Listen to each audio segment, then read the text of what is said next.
Dua penghina mantan Gubernur DKI Jakarta Ahok ditangkap. Itulah satu dari 5 berita terpopuler versi tukang kombur hari ini. Pelaksanaan ibadah haji di era pandemi bernuansa berbeda. Jika biasanya 2,5 juta orang berkumpul di Padang Arafah, kini hanya 1.000 orang saja.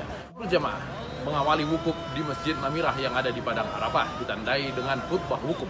Jika biasanya khutbah wukuf dilaksanakan di masing-masing tenda, saat ini dipusatkan di Masjid Namirah. Wukuf tersebut disiarkan ke seluruh dunia dengan 10 bahasa termasuk bahasa Indonesia.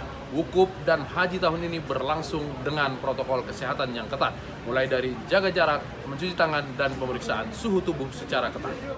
Pelaksanaan Idul Adha di Indonesia juga berlangsung di tengah pandemi. Menteri Agama menyatakan sholat Idul Adha boleh dilaksanakan tetapi dengan protokol kesehatan yang ketat. Sholat Idul Adha harus dilaksanakan dengan singkat. Dianjurkan para jamaah sholat di luar supaya mendapatkan sirkulasi udara yang bagus. Pelaksanaan Idul Kurban juga dilaksanakan tidak dengan ramai-ramai.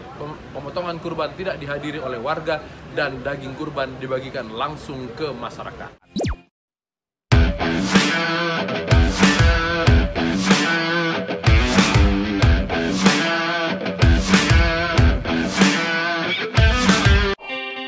Gedung Sate, pusat pemerintahan Jawa Barat di Kota Bandung, ditutup selama 2 pekan hingga 14 Agustus nanti. Hal ini dilakukan karena 40 pegawai di sana terpapar COVID-19. Ini adalah hasil pemeriksaan selama 2 hari terhadap pegawai pemerintahan Jawa Barat tersebut. 17 orang pegawai negeri sipil dan 23 lainnya pegawai non-struktural, seperti satuan pengamanan dan pegawai kebersihan. Sekretaris Fraksi PKS di Solo diberhentikan karena ia mendukung Gibran Rakabuming Raka yang maju sebagai calon wali kota Solo. Gibran maju dengan diusung sejumlah partai kecuali PKS. PKS yang memiliki 5 kursi tidak bisa mendukung satu calon pun karena membutuhkan 9 kursi untuk bisa sebagai perahu. Di tengah upaya PKS untuk mendapatkan calon lain, ternyata seorang kadernya justru mendukung Gibran Rakabuming, sehingga kemudian ia diberhentikan sebagai sekretaris fraksi dan juga juru bicara partai di Solo. 2 orang yang dituduh menghina Ahok ditangkap polisi. Mereka ditangkap di Medan dan di Bali.